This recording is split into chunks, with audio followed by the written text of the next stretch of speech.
Hi, everyone. Thank you all for being here and for joining on a really important discussion on human rights that I feel like aren't talked about in a lot of the world, or enough action isn't being taken. I'd like to start off with saying human rights are worth the fight, and I'll explain to you why exactly that is so with pertaining to the population that I will be describing. I myself am ethnically Uyghur. Um, you may have heard about the Uyghur people being put into concentration camps in the 21st century. So because I only have a little bit of time, it's a little bit hard to describe the situation in 5 to 7 minutes. But I'm hoping to kind of like just hone in on more of my personal family experience and a quick link on like what can you do to help, since we want to make this as efficient as possible. So I'm going to actually share with you guys one of my slides. Sorry, one second.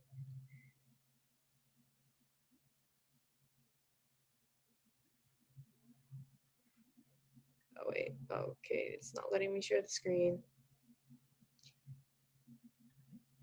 Are you using the share screen feature down at the bottom, the green button? Record contents of your screen.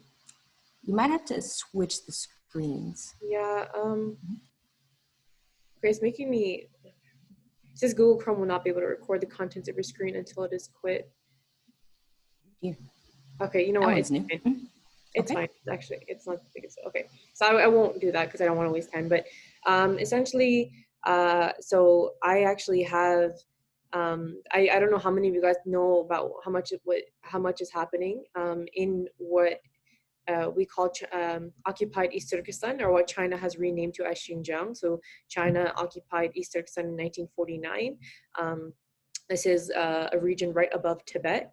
For those who don't know where the region is, you can kind of visualize that and also Google East Turkestan.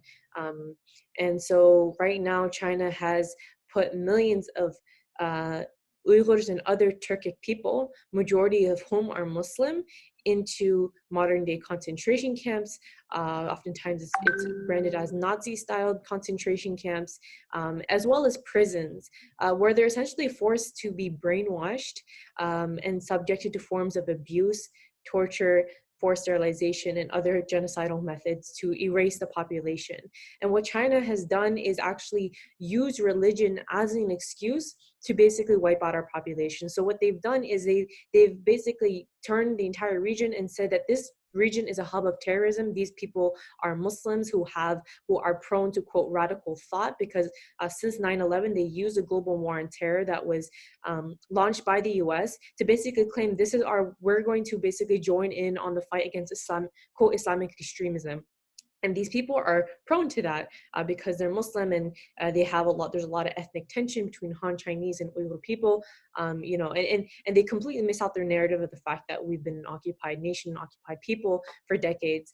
So essentially what they've done since, particularly after 2009, when the Urumqi, basically there was an Urumqi uprising that occurred in the capital. And since then, China really clamped down on the Uyghur and other Turkic people there, particularly focusing on surveillance, freedom of religion, now to the point where they actually started building like these huge detention camps that now hold, the official number is 1 million people, but the estimation is much more than that. And they're basically claiming that this religion, this Islam, is actually a virus in people's minds that need to be cleansed, because without cleansing their minds and making them into normal people, China is prone to being in a dangerous situation. These people are, separatists, they're terrorists, and they're radicalists. This is the Chinese government's claim, and this is what they're doing to put millions of innocent people into these horrid facilities that the world is blocked out, where the world cannot see what is happening inside. We've gotten information about what is happening through testimonies of those who've been released because they happen to be citizens of other countries that vouched for their release. But those who described what they saw were things that you honestly brings back, like if you guys have read history, I mean, some of you guys, obviously a lot of us weren't alive during World War II. But Holocaust survivors were actually talking about how this is so reminiscent of what had happened then, and this is happening in modern day and the 21st century at this very moment. And right now, I actually have 93 relatives from both my mother's side and my father's side who we deem as missing, meaning we have no way of contacting them, even though my phone is right here and like technically I should be able to call anyone. I can't call my aunt, my uncle, my cousins, because doing so can actually land them in a camp or prison.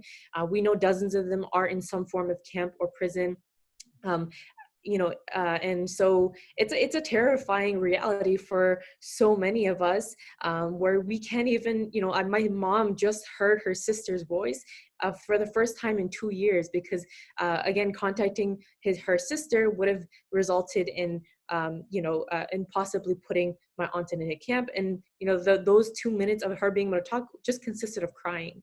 And she was like, I don't know what type of world we're living in now. And that's all she was able to say, because these calls are actually monitored by the Chinese government.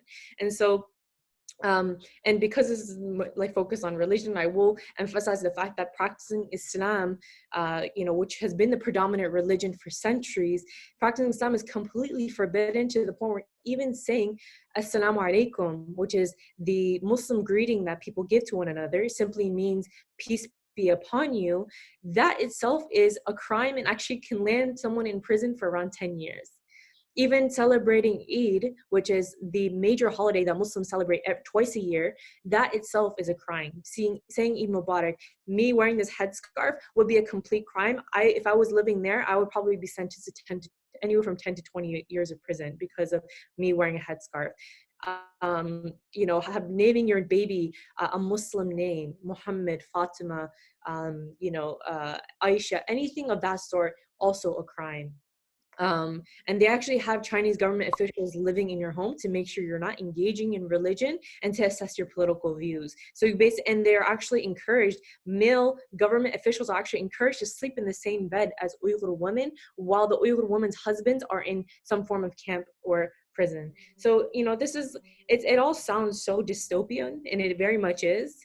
And I think, because I don't know how much time I have left, but there is so much to be done. There is so much to be said, and there is so much to be heard in what's happening, that it's really hard to kind of summarize everything. But I urge you all to really look into what is happening, read about what's happening, and make this discussion, make this topic into something you talk about at your dinner table. Make sure that this is not something you're just hearing and then and not really do much about. So to close off, I know I can hear the music in the background, I think. If you want to learn more what you can do to help the situation, go to saveuyghur.org, SAVEUIGHUR.org, to learn more about what you can do to help. There's a whole action list that you can do. Call your representatives and Congress persons to support the Uyghur Forced Labor Prevention Act, which is essentially an act meant to forbid the goods that are made out of forced labor from essentially modern day Uyghur slaves from entering the United States. And again, if you guys have any questions, and I'm more than happy to answer it. I know this was really quick and short, but I hope it encapsulated some form of how horrible this oppression is happening. These are the largest concentration camps since Nazi Germany, and I hope we all really kind of put emphasis on how horrible of a atrocity this is, and to stop this and hopefully this genocide will be stopped soon if we all step up.